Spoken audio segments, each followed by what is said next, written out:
Bismillah, elhamdülillah, ve salatu ve selamu ala Resulillah. Bir Müslümanın cuma namazını bilerek kaçırması söz konusu olamaz. Çünkü cuma namazı Allah-u Teala'nın en büyük farzlarından birisidir. Ama cuma namazı kaçmaz mı? Kaçabilir. Trafikte kalabilir, uyuyakalabilir, bir yerde mahsur kalabilir, hastanede tedavidedir, koluna serum takılmıştır. Bin bir sebep olabilir.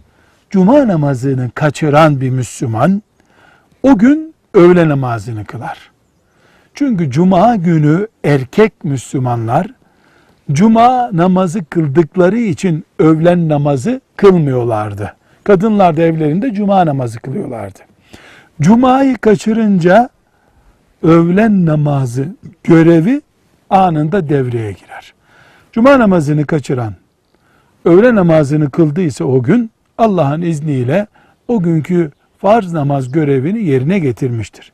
Kasten, tembellikten cuma kılmayan ise oturup ciddi ciddi tövbe ve istiğfar etmelidir. Velhamdülillahi Rabbil Alemin.